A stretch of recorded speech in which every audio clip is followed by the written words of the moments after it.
eno ye program yo lesson week eno ku 3ABN TV. Kakasa nti Bible kuli mu 5 akatabo ko ne Bayiro okalire ku bigere bya Kristo nga tufeefetta ebyawandiikibwa. Lino ly'ebbanguliro lya Kristo mwatutendekera okumwesiga olwo ntubeera abeesigwa gy'ali. Lesson week eno katuyigire ku bigere bya Kristo. Weewaawo butereevu oli ku 3ABN amazima agatajunguluddwa akubuuzaako nze na Saani Matovu Munagomba ate nga mpangalira mu ssala lya Ssaabasajja ery'e Buddu. Tukwaniza mu program lesson week eno ssaawa 2 paka ssaawa 3 nga twaniza sabbath buli Friday. Ina omukisa ogw'enjawulo ku lesson namba 7 tuli n'abasumba baffe abagundiivu bemmanyi obulungi. Tutandikira wano wakati ine musumba affe musumba Yobu Kimbugwe. Amina. Okuva eri ku kasozi ak'abayivu Makerere. Era nga yaddukanya enteekateeka eyo ng'omusumba w'abayizi abo abayivu. Tweyazanye musumba affe okuba nti olina munaffe. Amina sewo. Ntusaba Mukama akuwa omukisa. Amina sewo. Ate ku luuyi luli musumba affe musumba Sebagala Ivan Samuel tuli naye olwaleero. Amina. Musumba tukwaniriza. Amina sewo. Tubadde tuludde okulaba naye ntuuse okuwuliza. Musumba affe okuva eri enajja nankumbi ku kitebe. Amina. Era tukwebaza n'olwa program Bible igamba ki? Mukama waffe yeebaze buli. Mwebale nnyo mwebale ddala. Twebaza n'abatulaba okugigoberera. Mikwano gyaffe. 3ABN wano. Aha. Yes, tubeerawo. Ne ku YouTube. Abatuuze productions abantu babeera nga balaba. Yes. Teekateeka eyo nnungi nnyo. Etuyambyeko okwongera okusolovinga oba okugonjoola ebibuuzo abantu bye babuuza eyo bingi nnyo ku Bible. Kituufu. Waliwo eyambuuza Katonda yejjusa. Naye ekyo musumba nakyo ojja kikiteera nakyo tujja kukyogerako abeere mugumiikiriza. Katonda n'akakanyaza omutima gwa Falaawo. Nakyo ekituddira mu program Bible engamba ki? Kituufu. Ebibuuzo byange eyo nange nja kuba neetegesa tudde mu maaso awo. So tubakuliseyo mu program eyo Bible egamba ki esookawo ku ssaawa 1 paka ssaawa 2 buli lwa Friday. Ate tuleka tuyingira mu lesson y'abakulu. Amina. Fumitize okw'ekikulu. Bible egamba nti mbeere bakulu. Nkutegeera? So olabira ddala nti bwe nali omuto nayisanga omuto naye kati nkuze. Program ekuyambako otegeera omuntu omukulu alaba atya ebintu. Kristo gwakuzizza mu kisaaki.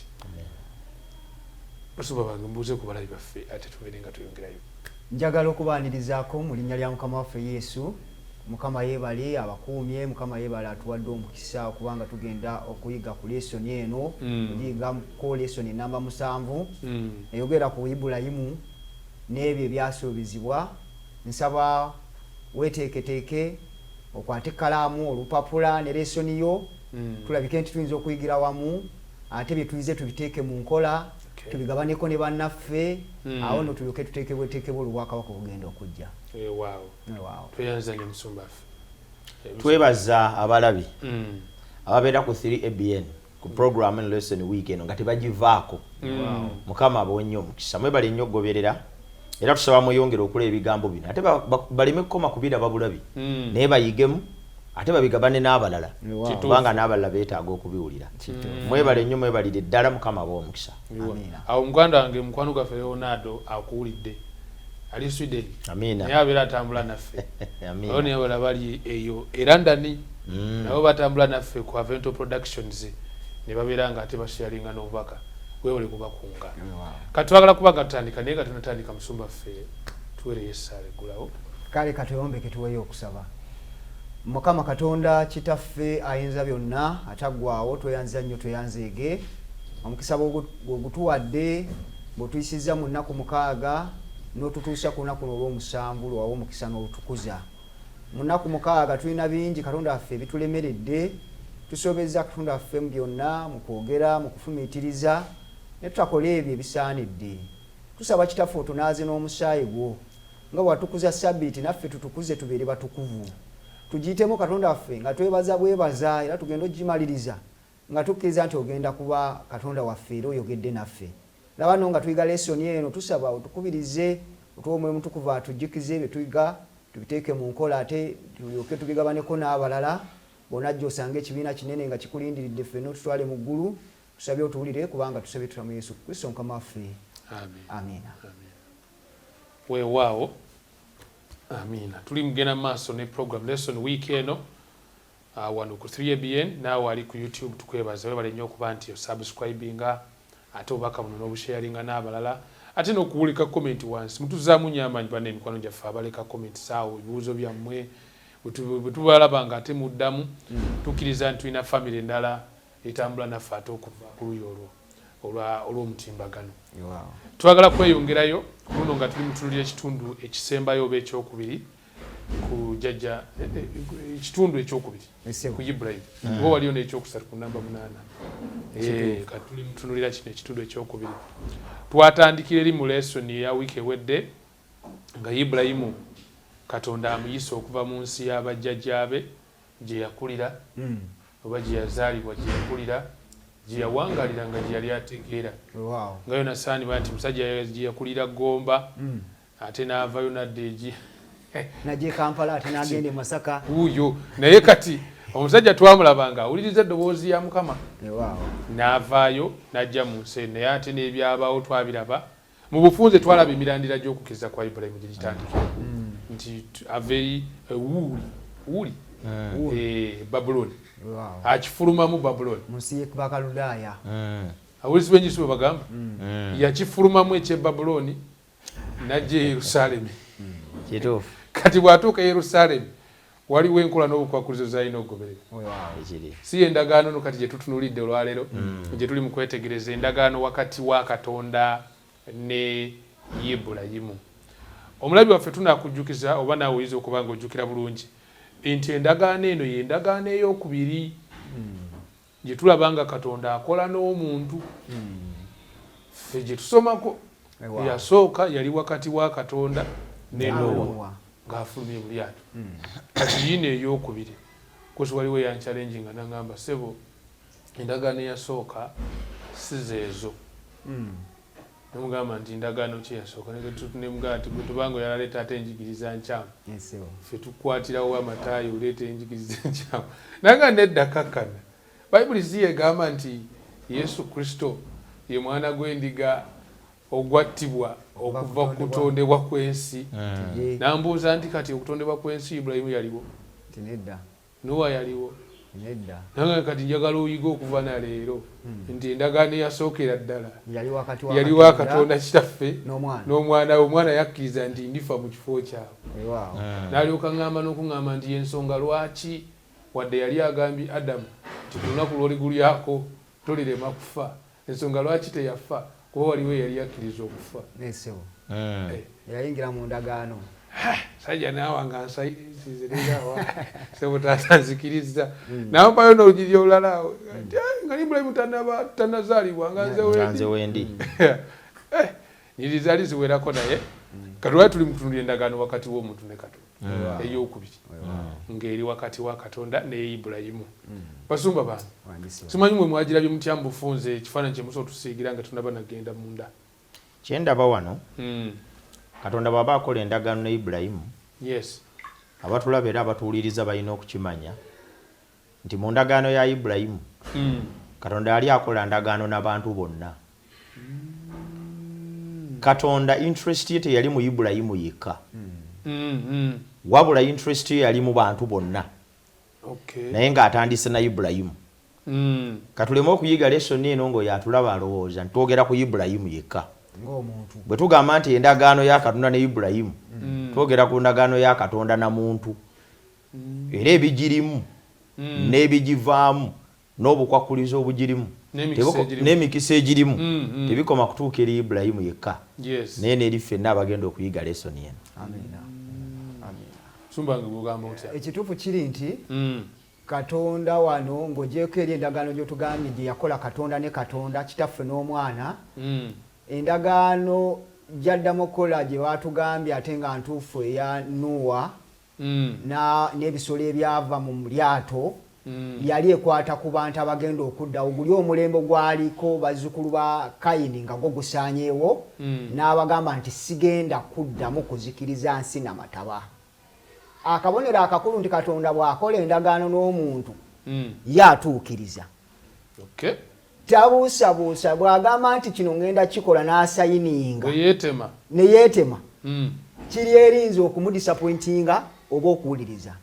Bw'ayita Ibulayimu n'amugamba nti kaakati muggwe mugenda kuvaamu eggwanga erigenda okubuna ensi yonna ng'emmunyeenye. Tukyayitibwa Abulaamu.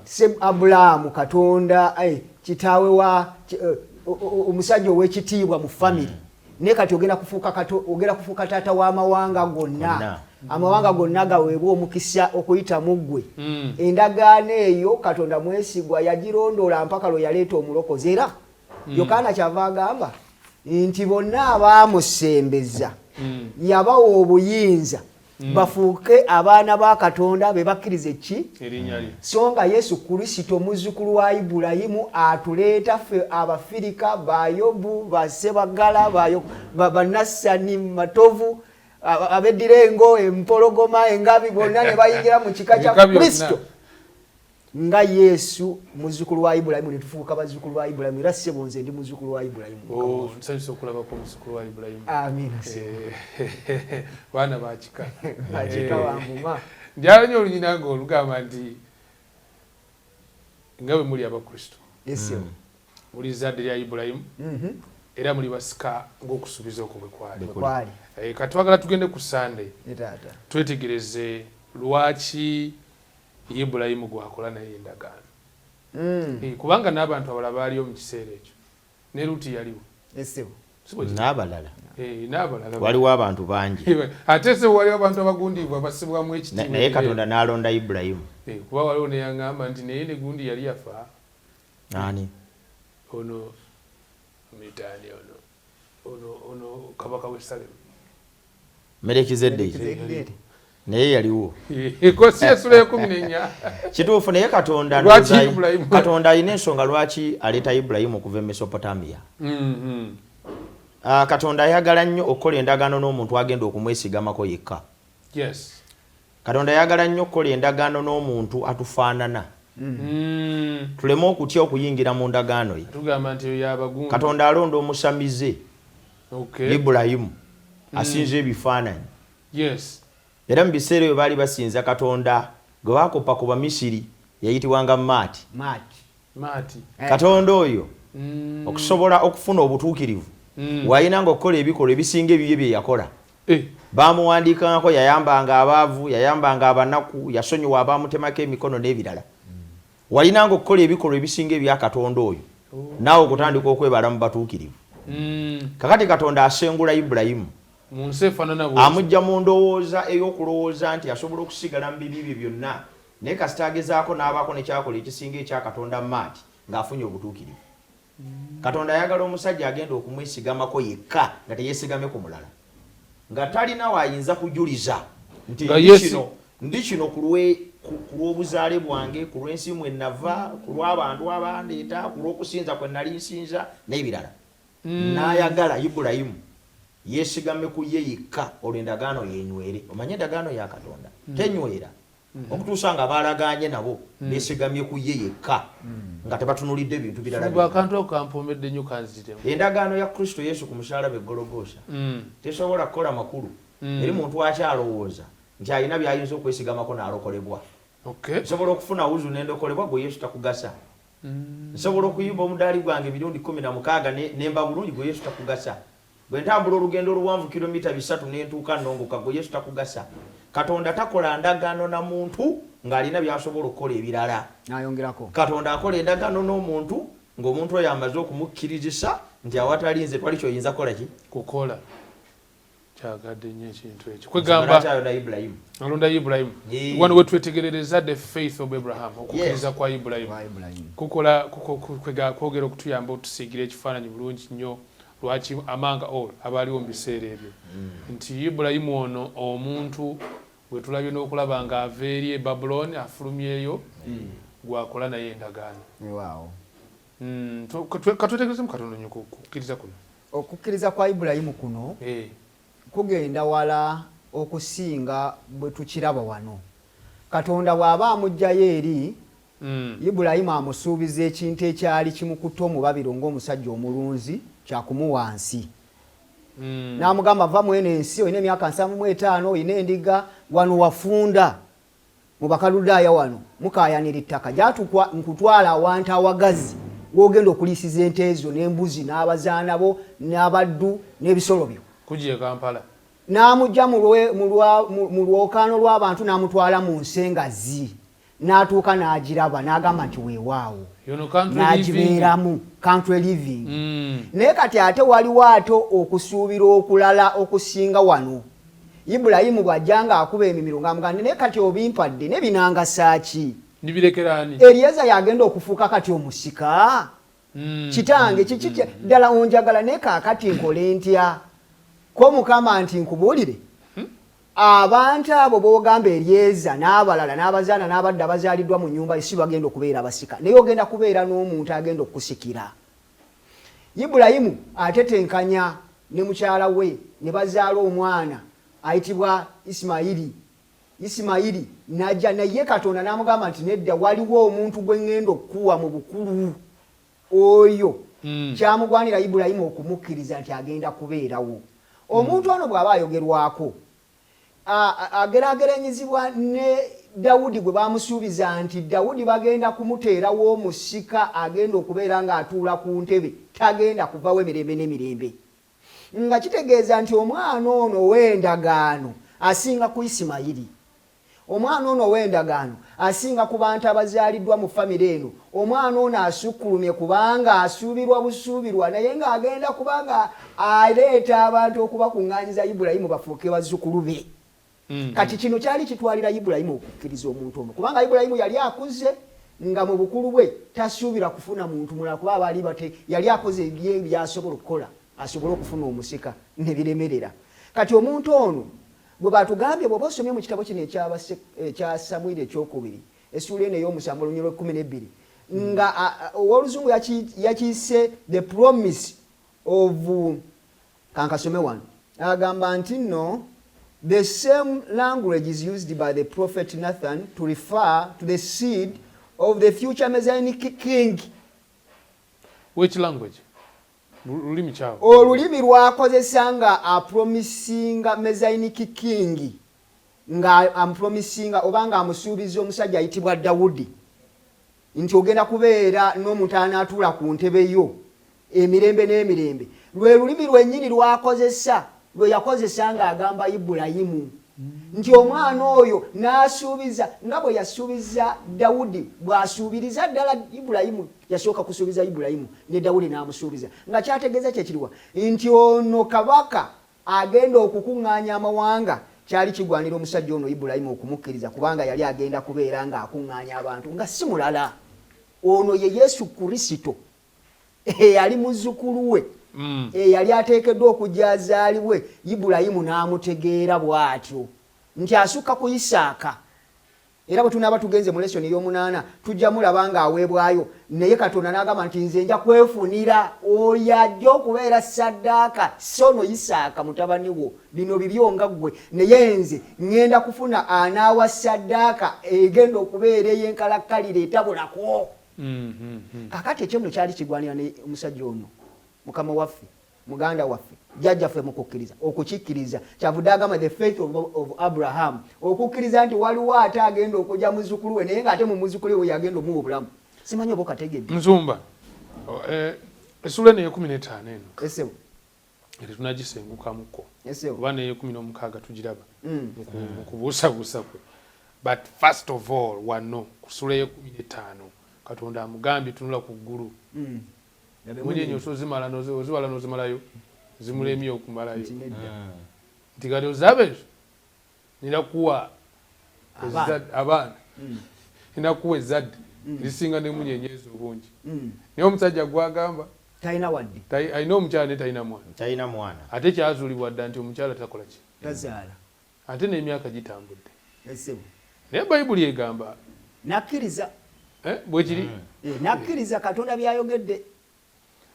Okukkiriza okwo okukkiriza okwo kiki ekyamuweebwa oluvannyuma lw'okukkiriza okwo? Okukkiriza okwo okwa Ibulayimu kwe kukkiriza kwe kumu buli muntu kwe yeetaaga atulaba kati okukkiriza okukakasa ebyo Katonda bye yasuubiza newankubadde nga tewaliwo bubonero bukakafu nti omuntu ogenda kubikwatako.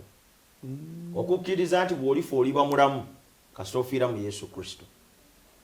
Okukkiriza nti emyaka 20 emabega waliwo omusajja eyawandiikibwa ku muti omusaayi gwe gunnongoosa. Wadde gwe tewaliyo. Okukkiriza nti olunaku lugenda kukya enseene ezingibweko Katonda ateekeko obwakabaka bwe. Ng'omukeeka. Awatali kukkiriza kukakasa byawala yadde nga tewaliwo bukakafu bwa kubikwatako. Tewaliwo ngeri yonna mu Kristaayo gy'ayinza kuwangula na gy'ayinza kunywerera mu Bukristaayo. Okukkiriza kwa Ibulayimu kutuyigiriza nti abantu bangi abala ebigambo bino bakola ensobi. Baagala scientific methods okukkiriza nti Katonda gy'ali. Baagala okukola proof of God's existence. Katonda aliriddawa. Mugamba Yesu agenda kudda ffe tulina kye tulaba. Mugamba nti abafu bazuukira nga tetulaba yazuukira. Bwe tubanga tuli mu nsi muno. Kati kino kira kye bakkiriza bo bakirabako. Ekiriwa omuntu bw'afa sigalamu akatege. Nakyo tebakirabangako ne waliwo method ezikola. Okimanyi nti Ibulayimu bwe yabuusabuusa ebyo Katonda byamusuubiza.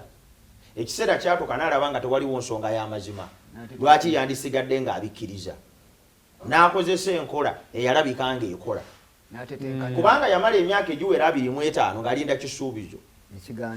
Emyaka nga 20 ng'alinda kisuubizo nga tekirabika. Salaayi n'amuwa amagezi nti beera ne Agali. Bwe yabeera ne Agali ekisuubizo ne kikolerawo. Mwezi gwagenda okuddako nga Agali ali lubuto. Kale katubuuze ekibuuzo kiriwo ekikola. Katonda yasuubiza myaka gigenda mu 20 Salaayi talina lubuto. Bateesezza wano bakoze ekyabo. Kubanga yali nkola ya kiseera ekyo nga bafuna ba surrogate mothers. Omukyala n'akulerera olubuto n'azaalira ku magulu g'omwana n'abawuwo. Kaakati waliwo ekyalabika nga kikola. Ekyalabika nga kikola ye muntu okufuna Agali. Agali n'aba olubuto awo wennyini. Waliwo omuntu otulaba mu bigambo bino ng'alina okukimanya nti waliwo ebintu abantu bye balowooza nti bikola olwaleero yadde nga bivudde ku nkola n'okukkiriza awamu n'enteekateeka ya Katonda. Teri kintu kya bulabe eri muntu nga kufuna alternative za bintu birala bikola. Kale kampe ekyokulabirako abantu bagenze mu basumba ab'ekiseera kino. Kubanga bw'otuukayo ebyo bikola. Abantu bagenze mu busamize mu ssabo kubanga ebyobusamize bikolerawo. Kati okubuusabuusa okwo ne kubaleetera okusuula okukkiriza Katonda kwe yabasigamu okw'ekiseera kyonna ne bayingira emitawaana mingi. Lwekyo nze ekyokuyiga kyenjiga mu kubuusabuusa kuno kwa Ibulayimu nti naffe oluusi tubeera mu bulamu Katonda ebisuubizo bye ne binywera naye ne tubibuusabuusa olw'ebbanga eggwanvu eriyisewo nga biringa ebitatuukirira. Naye tukimanye nti Katonda tasuubiza kisuubizo ne kitatuukirira.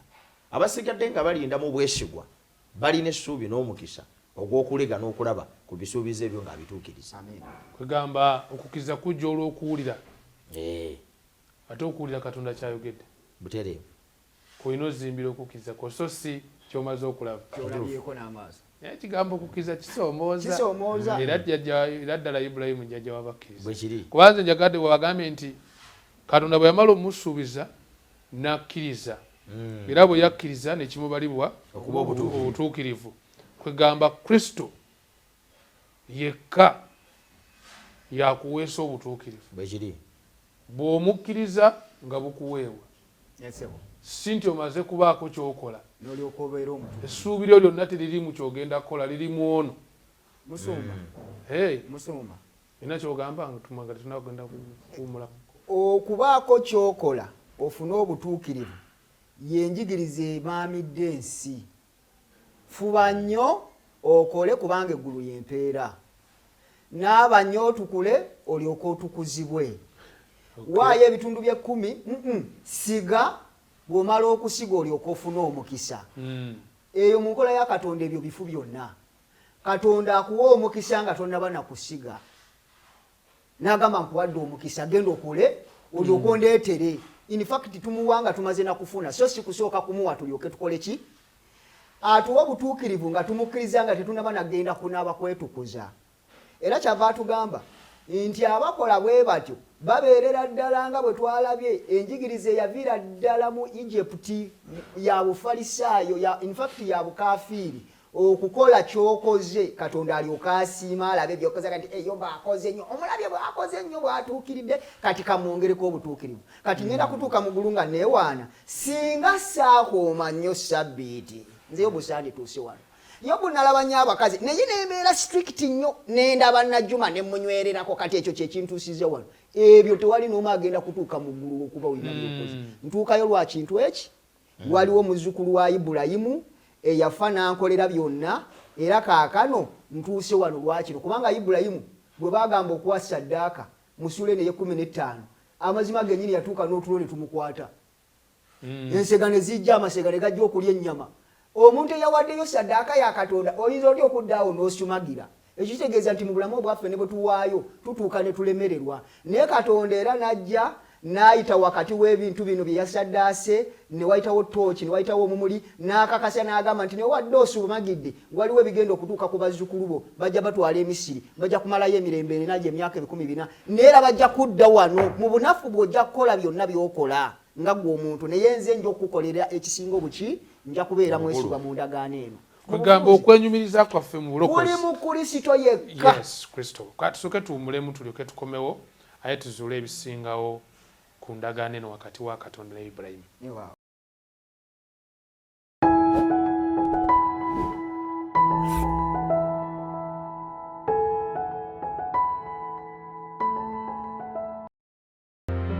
Nendaba malayika omulala ng'abuuka mu bbanga ery'omu ggulu ng'alina enjiri ey'emirembe n'emirembe okubuulira abatuula ku nsi na buli ggwanga n'ekika n'olulimi n'abantu. N'ayogera n'eddoboozi ddene nti mutye Katonda mumuwe ekitiibwa kubanga ekiseera eky'omusango gwe kituuse mumusinze yakola eggulu n'ensi n'ennyanja n'ensulo z'amazzi. Ne malayika omulala owookubiri n'agoberera ng'ayogera nti kigudde kigudde Babuloni ekinene ekyanywesa amawanga gonna ku mwenge ogw'obusungu bw'obwenzi bwakyo. Ne malayika omulala owookusatu n'agoberera ng'ayogera n'eddoboozi ddene nti omuntu yenna bw'asinza ensolo n'ekifaananyi kyayo era bw'akkiriza enkovu ku kyenyi kye oba ku mukono gwe oyo naye alinywa ku mwenge gw'obusungu bwa Katonda. Mu kiseera kino weetaaga amagezi agava ku nsulo ey'obulamu osobole okweteekateeka olw'ekyo ekijja eri ensi. 3ABN ezzegawanye okuwa essuubi eryo gyekuumireko.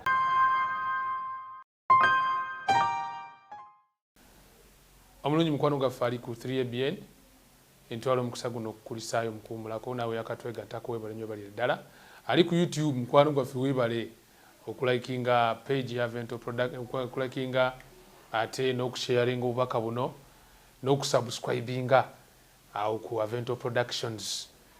Tukyagenda mu maaso ne Leesoni weekend tuli ku namba 7 tutunulira endagaano Mukama gy'akola ne Ibulayimu ono.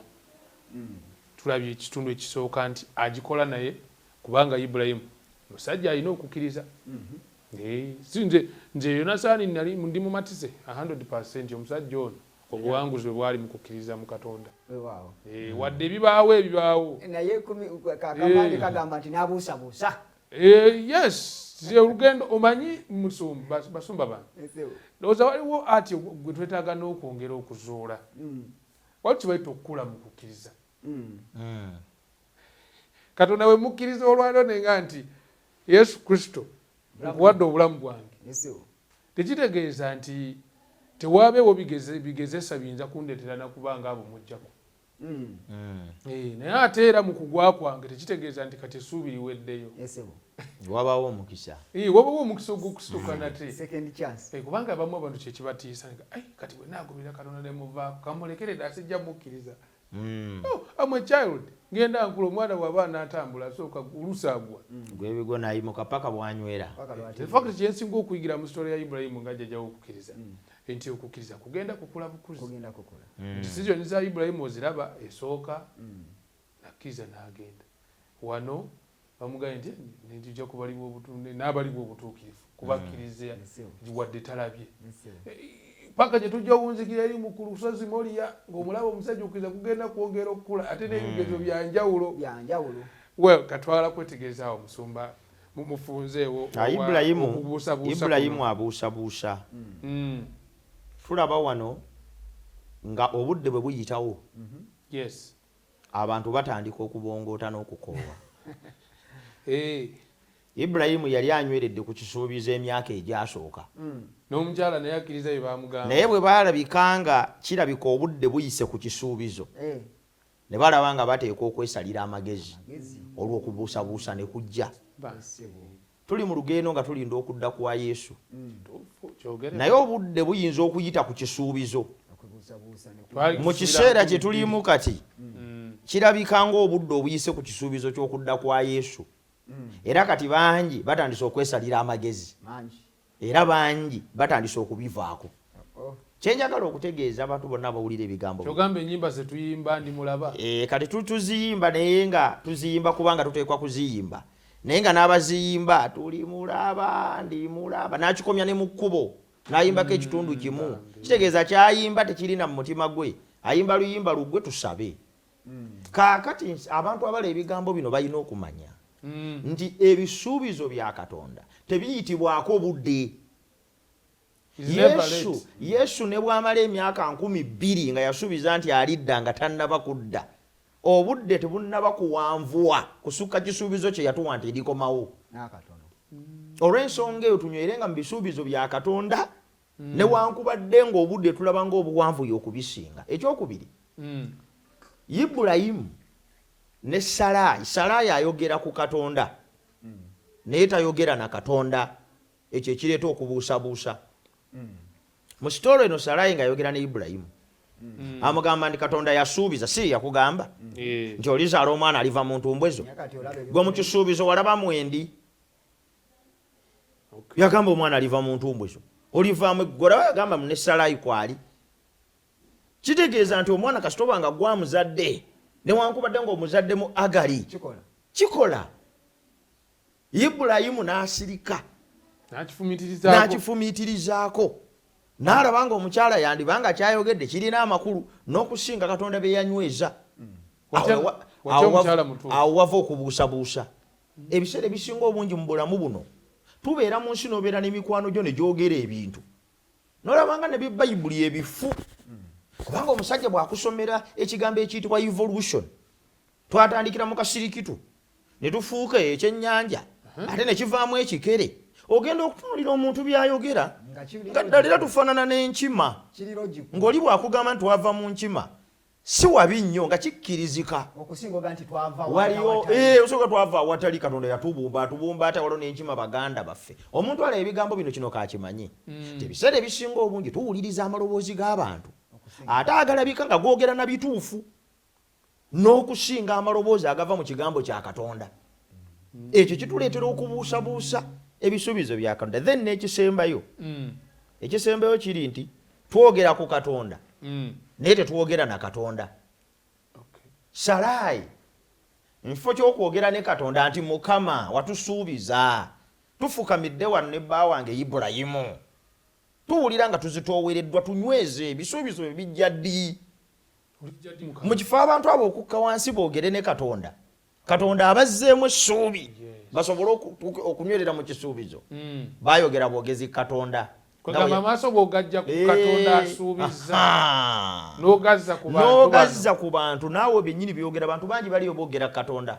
Katonda mumanyi, nze Katonda mukkiriza, nze mu kika kiwaffe kyonna waliyo Katonda. Ffe tuli bannaddiini ne bambala n'ebyambalo by'eddiini, boogera ku Katonda naye ye Katonda ennyini teboogera naye. Bw'oba oyagala okunywera mu bisuubizo bya Katonda olekerawo okwogera ku Katonda n'otandika okwogera ne Katonda. Buli lw'oyogera ne Katonda ebisuubizo bye binywera. Buli lw'otandika okunyumyako omunyumye ogenda okumaliriza nga tokyanyweza bisuubizo bye ng'onyweza ndowooza zo mu kye yayogera. Mukama waffe tumwebaza. That's a great insight. Kugamba oba wakunywerera mu kisuubizo amaaso togajja kuyasuubiza. Bwe kiri n'ogazza ku birala byonna. Abantu boogera, it's okay, baleke boogere. Era ne Yesu bamwogerera. Kituufu. Oba oli mwana wa Katonda vaayo. Vaayo weerokole wenunule ebirala. Naye nga amaaso agatunuuliza kitaawe era n'awangula. Amiina. Yes. Kuba yali yasuubiza nti tajja kuvundirayo mutaka. Bwe kiri. Yaganywereza ku kisuubizo so si ku bantu Mukama atusaasire nanga omusumba Mukama atusaasire Kituufu. tuleme nnyo kuzimbira kukkiriza kwaffe ku bantu kiki bagamba kuba waliwo bangi nnyo abandi badde bakkiriza enjiri naye ogenda omuliraga nandikire naye taata ate maama ate ku ssomero gye nsomera ate bino n'ebirala Musumba tugenda kati ku kabonero ayongere eddala kati nga ngenda ku kabonero waliwo ekintu ekituleetera obuzibu ne twesalira amagezi era oli akugamba naye Yobu weesalire ku magezi Katonda yamba yeyamba okuliridde naawe naye lwaki teweesalira ku magezi weetambulire weesalire ku magezi naye ssebo nsaba nsomera olunyiriri amagezi g'omuntu akkiriza Katonda gali ludda wa mu kitabo ky'Abakolinso ekisooka essuula esooka olunyiriri olwasatu Bayibuli egamba nti omuntu akugamba okwesalira amagezi olunyiriri luno lugenda kukuyamba lugenda kunyamba ekisooka essuula esooka olunyiriri olwasatu boogera ebigambo ku bantu abatuleetera okwesalira amagezi nga tutuuse mu mbeera eno eya Ibulayimu nga bimusobedde bamusalire ku magezi era n'alaba ng'agakola agamba atya ssebo Abakolinso ebbaluwa esooka essuula emu olwasatu lugamba essebo nti naye ku bw'oyo mwe muli mu Kristo Yesu otyo eyafuuka amagezi gye tuli okuva eri Katonda weesirikire tulina ekisuubizo era tulina amagezi gali aga Yesu Kristo gemagezi ga Katonda yeyafuuka amagezi gaffe buli bakugamba muweesalira amagezi Kristo n'agamba nti kino kye kituufu oba ovudde ku mulamwa kati ekyokubiri kyentegedde kye kino Bayibuli egamba nti abaami bayimiriddewo mu kifaananyi kya Kristo abaami mu maka gaffe bwe tutatwala buvunaanyizibwa bwaffe okugabana obulungi n'ebyo Katonda by'ayagala ne bakyala baffe enkya Setaani agenda kuyitira mu mukyala oba mu mwana gw'otagabana naye gwe bw'oba nannemba mu lujega ewaka Yobu omukyala agenda kuleeta argument tojja girifutinga batukubiriza wano ne batulaga Ibulayimu ne Adamu bona bali ng'abakyala bali passive ng'abakyala bali active Setaani kati nga bakozesa ate ne babagondera Ibulayimu n'akkiriza ne Katonda n'abeera nnyo silent n'asirikana nga kisajja kino nakigamba kandabe kye kisalawo n'alekawo ebya Katonda n'agenda n'ebya Setaani ng'ayise mu kaawa n'agenda n'eby'omukyalo ono Saala ng'amazima genyini wano Katonda si yali ayogera mu Saala wano Setaani yali ayogera mu Saala singa yali Katonda ate teyandibikyusizza kati abasajja bassebo muddeeyo muyige ekigambo kya Katonda mukigabaneko ne bakyala bammwe otherwise omukyalo oyo enkyayinza okkeera ku makya n'afuuka omulala nawe omusajja oba maama yiga ekigambo kya Katonda okigabaneko n'omusajja kubanga omusajja naye asobola okukola argument n'akujja ku muki kumulamu ekyokubiri kye nalabye wano ekyaleetera Ibulayimu okubuusabuusa Ibulayimu yakkiriza Saala bye yayogera kubanga yali asirise tokkiriza kusirika ewaka ebya Katonda ne bituuka gwe n'osirika busirisi bw'onaasirika ojja compromisinga ebya Katonda bibeeremu nga bwakugamba se wakonya kava akato tweyanza nnyo tweyanze kati Katonda agonjoola obuzibu waliwo obuzibu obugudde mu maka tubulabye esebo Ibulayimu azadde omukazi kwatalina kuzaala agali kubanga yaweereddwa amagezi mukyala we balina okuleka omusika anaasikira obugagga bwabwe n'ensi Katonda gye yabasuubisa kati waguddewo obuzibu ewaka twagala kulaba Katonda ono omutandisi w'okukkiriza kuno agonjoola atya obuzibu obwo neyanza nnyo neyanzige musumba ku Tuesday akatundu kano ak'endagaano Katonda nze mwebaza wadde nga ate tudduka ne tumuvaako ate eyo gye tugenze ate atuukayo era nayo n'atulokolerayo Ibulayimu ng'amaze okuwammanta agenze afunye omwana ayonoonya agoberedde omukyala Katonda teyatukola bakiyita kubeera na ntondo teyakola ntondo n'agamba nti Ibulayimu ke wawuliriza eby'omukyala genda nze nkutadde nze naawe bikomye wano kaakati Ibulayimu ogenze nze nkutadde Katonda ate laba kaakana akomawo ku luno ng'ayongeddemu n'ebirungo ng'ayongeramu ebirungo ng'avudde just eri okubanga ye kwegamba yamugamba saddaake ne kaakati nga saddaake evudde ku bisolo egenda kubeera mu ye munda kinyweze endagaano nti nze nakugamba ogenda kubeera n'omwana ow'okusuubira era omwana oyo agenda kuweebwa okumanya kino nkikakasa ngenda kulagira era okikole bw'onakkiriza kyeggamba genda n'oyo gwe wazaala mwoli omuzaana mu musaddaaki kyeŋŋamba mumukomole naawe wenyiri okomolebwe n'abantu abali mu nyumba yo bonna bakomolebwe ekigambo kibayita omusaayi buli lw'onaasoma wonna mu bayibuli ng'agamba nti ne wabeerawo okuyiwa omusaayi kiina saddaaka esinga saddaaka zonna ekyo gyegisongako ye saddaaka eri eyaliwo okuva kutondebwa kw'ensi ye Yesu Kristo. Kati akabonero kano nga kategeeza nti Ibulayimu kaakano bamukomyawo era ku mulamwa era baddamu munywezesa eri endagaano n'okumukakasa nti ngenda kuwa omwana agenda okubeera ng'asika amawanga nga beere gonna nga gaweebwa omukisa okuyita mu mwana ono ye Yesu Kristo. Kakati wano wajja ekigambo ekiyitibwa okukomola. Okukomola akabonero ak'okungulu akalaga nti nzikiriza naye ng'ate waliwo Katonda kyagenda okukola mu nze nga Ibulayimu. Nina ekikuta ekiri ku mutima kyekisobola kwekomola. Katonda agenda kunzijjamu empaka n'obutakkiriza kati yagenda nze nkola kungulu naye ye n'akola muki munda ate takola bukozi awo nabana abalala babadde bambuzaabuza nabo neetaaga okwogera nabo ne bakkiriza basaala nabo ne bakomolebwa emibiri ebikuta byabwe eby'emitima mu bufunze. Omuwandiisi wa Leesoni wano kyeyagadde otulaga kyekino nti Saala azaala Isaaka ne Isaaka nga tannaba kuzaalibwa waliwo Isimayiri ayogerwako ekigambo kino Isimayiri kigambibwa oba kinyonyolwa nti nno Katonda alabye okubonaabona kwange nga nze Saala Agali nga mbonaabona n'alaba ennaku zange anzizeemu era yeebale nnyo yeebalire ddala. Katonda alaba ebizibu bye tuyitamu n'abikolako. Ate bw'azaala ono ayitibwa Isaaka amutuuma nti Katonda awulira. Yawulira okukaaba kwa Saala, yawulira Saala nga yeemulugunya, yawulira Ibulayimu ng'akola ebitakwa ng'ayogera ebyokwemulugunya n'amuvaako naye awulidde kaakano ankomyawo. Kati wano bw'agamba nti the sign of the Abrahamic covenant atulaga okukomola okugenda okutukomyawo oba okukomyawo Ibulayimu addemu atere era ava eri gy'abadde abuusabuusa eri nga bwe yabuusabuusa Katonda kyali amugambye okukola.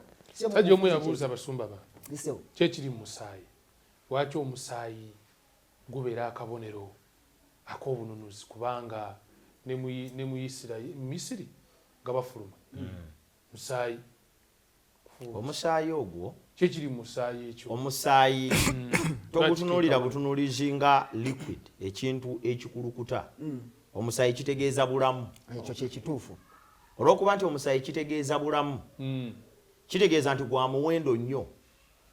Katonda kyanunula anunula bulamu yensonga lwaki wali tewayinza kubawo okununulwa kwa bulamu okujja nga waliwo obulamu obugenze awatali kuyiwa musaayi oba awatali kuwaayo bulamu tewabayo bulamu bulala kuwona. Kaakati bw'otunulira eno endagaano ya Ibulayimu gye tusomako wano God has a better covenant n'okusinga gye yayaganye okusooka ne Ibulayimu nga Ibulayimu tannaba kutagala na kwonoona. Nze neewuunya Katonda. Ibulayimu nga tannaba kutagala kubuusabuusa bisuubizo kuzaala Isimayiri ng'alina erinnya lye eryo. Endagaano eno Katonda amugamba nti kaakati va mu by'okubeera Abulahamu omusajja ow'ekitiibwa kaakati ogenda kuba Ibulayimu kitaata w'amawanga gonna. Ekyo kiri beta. Salaayi ayitibwa princess oba kagamba omwana ayagalwa ennyo omumbejja kaakati n'amutuuma Sarayi kitegeeza omumbejja w'amawanga gonna n'amutuuma Saara mumbejja w'amawanga gonna. obadde olowooza oliroko oba obadde olowooza nti gwe Ibulayimu ne Salaayi kati muli bantu batonotono mugenda kudda wano ozaale wano obusebuse ebisuubizo biggweera awo. Enteekateeka gye nnina gye muli mu ababiri nnene ngazi esukka ne bwe mulaba ebintu abamu ne bwe mubitegeera kaakati mubadde musaddaaka nsolo kirabika ndowooza temunnategeera bulungi. Kaakati omusaayi kagetandike kuyiika nga gw'abantu buli we munaakomolanga omusaayi guno ne gutonnya Leebimu n'atandika okutegeera nti enteekateeka yange gye muli si ntono nga bwe mugirowooza. Kwe Katonda ali mugezaako kubamatiza. Obadde omanyi nti abantu bano ekyabaleetera okubuusabuusa bwe butamanya kye bali. Abantu bonna bala ebigambo bye tubamanyi bumanya. Kiki kye kitegeeza Katonda kyalina eri obulamu bwaffe. Tubuusabuusa ne tubeera nga tulabira kumpi. Ne tulemerwa okulaba ebyewala. Ne tuleeko omuntu n'ateeka obwesige muyirizi. Naye singa abadde asobola okutegeera amaanyi ga Katonda bwe genkana teyandyesiba eyirizi n'agirabamu mukisa. Omuntu n'ateeka obwesige mu mmundu. Naye singa abadde amanyi obukuumi Katonda bw'agaba obwesige tebwandibadde mu mmundu. Ezimu ku nsonga lwaki tunafuwa ne tuggwaamu amaanyi ne tubuusabuusa Katonda bwe butamanya bugazi bwa ndagaano. Kati bwe bamala okubuusabuusa Katonda, Ibulayimu n'atandika okuwaanyisibwa mu birowoozo. Wuyo azadde ne mu Agali, Katonda n'ajja anyweza endagaano ye n'amuwa n'akabonero kaayo. Ku luno n'omusaayi nga gwa muntu gwe gugenda okutonnya, amannya gaabwe ne ganywezebwa mu bugazi bwago. Katonda abawa ekifaananyi ekigazi eky'ekigendererwa kye mu bo okusinga ekifaananyi ekifunda kye baalina ekyali kibaleetedde n'okumubuusabuusa awamu n'okulowooza nti talina makulu. So twesige Katonda mu byonna, tuleme okwesiganga ebintu ebirala. So endagaano eno agikoze ne Ibulayimu. Endagaano eno agikoze ne Ibulayimu. Kati Wednesday, in fact Wednesday eno Katonda bw'asuubiza azze agenyiwaddeko. Katonda akyadde mu maka ga Ibulayimu. Ibulayimu amulengerera wala. Amulengerera wala amwaniriza. Ate mu ddungu tekyali kyankufuna bagenyi ng'ene waffe. Abantu bakyalakyala mu ddungu ng'ani atambula okukyalya. Ono Ibulayimu gye yali eri mu mivule gy'Emamule. Ng'ani atambula ogwo omusenyu okujja okulaba Ibulayimu. So okulaba obulabi omugenyi nagwo gwali mukisa munene. Newuunya nti wali yaseka Ibulayimu nga bamuwa endagaano. Naye ne mukyala we wano yaseka. Oluvannyuma lw'abasajja bano kubaako ne bye boogera, Ibulayimu bw'abalengera atunuulira abasajja nga alaba ng'okujja kwabwe kususse obuntu. Alaba abantu bano nga bateeka okuba nga balina omulimu omunene ogusukka obuntu, ogusukka omulimu ogwa bulijjo. Waliwo n'abantu abali eyo abatassaamu kitiibwa kwaniriza bagenyi. Bantu babeereyo nga tebamanyi nti abantu bangi abatukyalira si bonna nti baba bazze olw'ebiruubiro oluusi ebibiffe bye tulina. Muntu abeeraawo nga tayagala kugaba n'atayagala mugenyi kumukyalira amuwe. Naye ate era abantu balina naye okukyala okwaniriza okwo ndowooza kuditaminingi bw'omuntu bw'omutwala obulabe emmotoka ekyama bwe baddurooni nekyukira mu lujja bweti abagenyi abo soka ate webeera zino zihaliya. Naye Bayibuli etuyigiriza wano nti abakristaayo tuteeka okubeera abantu ab'omutima omwanjulukufu. Tuteeka okubeera abantu abalaga essanyu n'okwagala eri abalala. Tuteeka okubeera abantu abamanya nti ne Katonda asobola okuyita mu bantu abalala abatali ffe okwogera gye tuli obulamu bwaffe ne bukyusibwa. Bayibuli kyeva egamba nti mulimu abayaniriza abagenyi ne baaniriza ne bamalayika naye nga tebakola ki nga tebamanyi n'olunyirira lujuliza wano. Olwekyo mu kisuubizo kino tulaba nti Katonda bw'asuubiza atuukiriza. Omukyalo ono asese kwatwawuzumbaga tuwunzika Katonda kuba twagenda ku Thursday tuwunzike. Okuseka kw'omukyalo ono kwali kuseka kwa kukkiriza, kwali kwa kwewuunya, kwali kwa butakkiriza. Okuseka kuno kwali kwa kwewuunya. Ng'alabira ddala Katonda aliko ekikyamu, ng'alabira ddala ebisuubizo ebyayogerwa Katonda oba lwaki Katonda addiŋŋana ebitaakole. Ng'alabira ddala Katonda singa yali waakukola bye yasuubiza yandibadde yabikola dda. Kati ekiseera kiyise nga mwannyina wa Laazalo we yagamba Yesu nti wandibadde wakedde singa wali wano, naye kati ke yafudde kati kujja na butajja era biringa ebifaanana. Naye weebale kujja okukubagiza. Kati mu bufunzo oluusi mu bulamu bwaffe omwana ono ow'okusuubiza Isaaka aleetera amaka gano okuseka nga baseka olw'okwewuunya kuba Katonda bw'asuubiza ebisuubizo bye ebiseera ebisinga obungi obadde okimanyi teruusi tebitegeerekeka eri bantu. nti ebisuubizo bya Katonda bingi tubiteeka mu birowoozo byaffe ne tubinoonyaamu nga tebitegeerekeka buli okugamba nti Yesu agenda kudda ku mulembe guno ensi ezingibweko bateekewo empya olabanga engero ezirokoodogabe bannange era waliwo n'omuntu abeera onatala tuyigiriza n'asekamu naga ne banne abasajja abakulu abalina n'amataayi abalina n'amataayi bonna balaba n'ebirevu balina basajja balabikira ddala nga bategeera bulungi naye omusajja bwali ku TV bwali mu kutugamba nti abafu bagenda kuzuukira Katonda akuŋŋaanye engumbagumba ezaalibwa envunyu Katonda abaalibwa engo Katonda abaayokebwa eri mu buyindi agenda kuŋŋaanya vvu lye baayiwa mu nnyanja muve nammwe ku Gasiro ne Kasasiro waliyo abantu abaseka okuseka okwo okulaba ne Salayiko yalinaga naye Katonda era bannange Katonda ebintu byamulema okujja okutugamba luli kati abitugamba tukaddiye so mu bufunze kitugamba kye kino nti omwana ono ow'ekisuubizo Katonda bw'asuubiza bannange atuukiriza bwe yasuubiza omwana azaalibwe yazaalibwa kwegamba naye ate ndowooza Mukama tumwebaza okutuweera sitoole eno ekwongera okulagira ddala nti abantu ffe bwe tubeera ennyo mu mbeera ne tugirwamu tutuuka ekiseera ne tulowooza nti Katonda kyalina kyayinza kutuusa ddala Ibulayimu yali akuze nnyo sajja akwata basumba bange siri mu kuba challenging yali akuze nnyo emyaka 10 sebo yali akuze nnyo Bayibuli ekugambye awangadde nnyo ng'alwanye yakoona ekinaana Musumba jjajja wa Ibulayimu Mesuseera omwana asooka yamuzalira ku myaka emeka si 17 naye wakati wa Mesuseera ne Ibulayimu wayiseewo emyaka egikunukkiriza 25,000 ani nkiraba siganye Katonda ono yayogedde oli bw'aba yazaalira ku 17 omwana we asooka gwe togenda nagiweza kituufu tonaweza wadde 10 kati yalaga mu bufunze simanyi wamuntegedde mukulaba kwe Ibulayimu simanyi wamuntegedde naye nti somehow waliwo nekyetulowooza okuba nti eno embeera Katonda tagisobola naye ng'ate okuva emabega bwe weetegereza ngaliwo n'ebyokulabirako ebirala bye tuyinza okulabira omusajja akyali mwana muto kuba oli yazaala omwana asooka ku myaka 17 kakati kisinzira mu kiseera kye kyolimu kituufu mu kiseera ekyo bawangalako n'olwenda kakati bali eno wansi kati okubuusabuusa kuno nzikiriza nti Saala bambi yaseka kubanga Saala y'omu yawa Ibulayimu amagezi amagezi agakola nga Katonda era amaze bagambya byabagamba ne galeka nga gakoze ne bigakola kati ate Katonda era n'akomawo n'ebisuubizo bye Saala kyava ati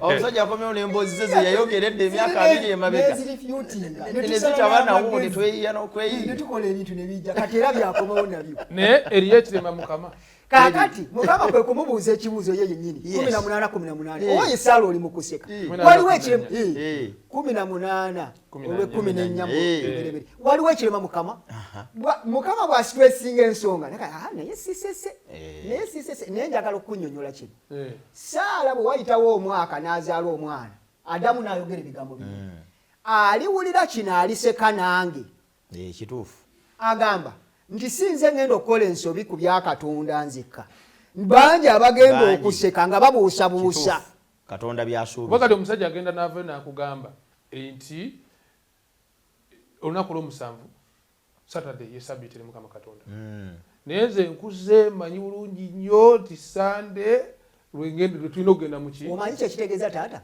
kitegeeza nti ali mu bigere bya Saala byennyini abuusabuusa era ali mu kuseka nga Saala bwe yasekera ne bansekerera olw'okuba nze ngambye abantu ti Saturday lunaku yewonya n'okonyo lwaki mudda mu bikadde ali mu kuseka nga ebintu by'endagaano enkadde ebyaggwedda ate n'embeera te mu mirembe guno Bayibuli egambye Saala n'agamba nti aliwulira bino ebya Katonda ajja kusekanga nga nange bwe nkoze eki bwensese kati bw'oseka waliwo jjajjaawo waliwo jjajjange bwe ndi mu bigere bye naye ng'amuleetera okuseka si mulala sitaani okubuusabuusa ebya baawe bye yakola ki byayogera mu bufuusi nze ndowooza nti tweyongera okukkiriza mu Katonda ebitasoboka kutegeerekeka yava abuuza nti waliwo ekirema Mukama bw'olina 9 oli 10 nze nkugambye tewali kirema nayogera ne bibaawo nze nabatonda bijja kubaawo omusajja wuuyo luti awuliddeko Katonda yennyini agaye nti oba tumutegeezeeko tugenda okukola kuba olugendo lwaffe terunaggwa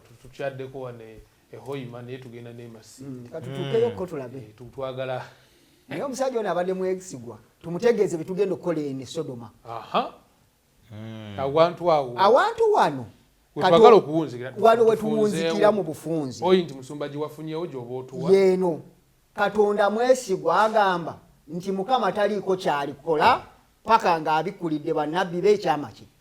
Nabbi Ibulayimu Katonda amugamba nti tebigeza ne bituuka ne bakugamba ebyabaddewo ng'ate nabadde wano nze nabikoze. Ngenda kukyalira ab'e Sodoma naye nkubuulira sirekaawo n'omu kubanga mpulira oluyogaano. Kyensinga okwebaza ku musajja ono Ibulayimu n'agamba nti nze nkimanyi bw'otuukayo ku biriyo togenda kulekayo n'ogwo. Naye waliwo bendowooza abatukuvu kubanga yali akimanyi nti noono kazini we Loti gyali ng'akimanyi nti famire ye gyeri ng'akimanyi n'abakodomi nti oba oli awo bayizeeko kubikwata Katonda nabo n'abazikiriza n'atandika okwogera ne Katonda. Nze neewuunya Katonda bwakkirira wansi n'atandika okuteesa ne mwana Adamu. Bayibuli egamba nti tuli munnyo gwa nsi. Ensi efuna ekirungo ekiwooma lw'abantu abakkiriza abatono mu nsi Katonda baatunuulira. Nga kitegeeza nti abantu bano singa bavaamu mu nsi ensi Katonda aba takyayagala gitunuulira kiba kisasiro.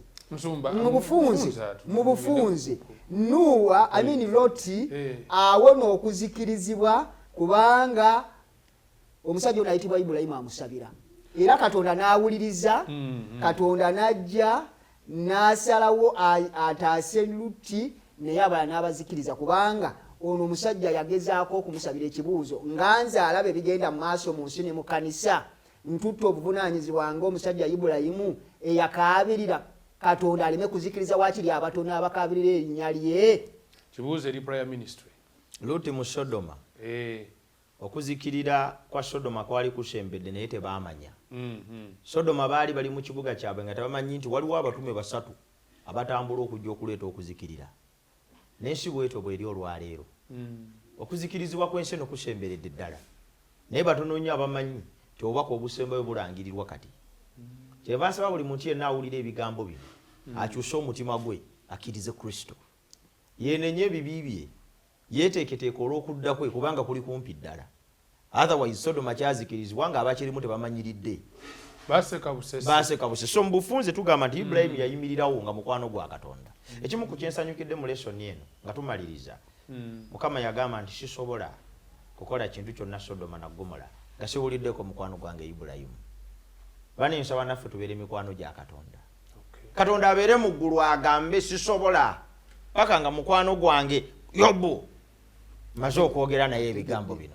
Ekyo nsaba Mukama atusaasire tubeere mikwano gye. N'emikwano nagyo bannange egikola omulimu gwagyo ogw'okukaabirira bali abatatuufu. N'emikwano nagyo giraajane nti nga bwe tufunye obubaka buno naffe tugenda tubutegeeza abalala nabo baleme kuzikirira. WhatsApp ne ku YouTube ne wa yonna mubategeeze. Kituufu. Kubanga bajja kuzikirira. So twagadde tuwunzikire awo bigambo bingi nnyo ebiwenya ebirungi bigwa byokya mukwano gwange atulaba naye tujja kuba tutandikirawo. Twagala musumba ffe somasababa tuweereyo essaala eggalawo. Kitaffe omwagalwa tukwebasa kubanga tuyize ku ndagaano gye wakola ne Ibulayimu. Terali ye yekka n'abaana be bokka naye yali yaffe ffenna.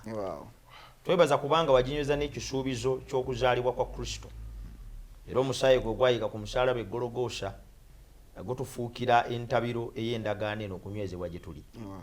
Tusaba tuyimirire mu ndagaano eno tuleme okugibuusabuusa awamu n'ebisuubizo ebigirimu naye bulijjo tubeere mu bulamu obujjudde essuubi era obunyweza ebisuubizo bino. Ng'ensi eri kumpi kuzingibwako Mukama teekateeka obulamu bwaffe n'obwoyo awuliriza tweteeketeeka olw'okuddako kuba Yesu Kristo Mukama waffe bwe tusabye. Amen. Tuyenza nnyo mukwano gwaffe tweyanze kubanga obadde naffe awo mu ddiiro lyo obadde naffe ku YouTube. Tusaba Omukama akutuweere nnyo omukisa era tukwagaliza sabbiiti ennungi. Kisa kya Kristo kyeyongere gy'oli.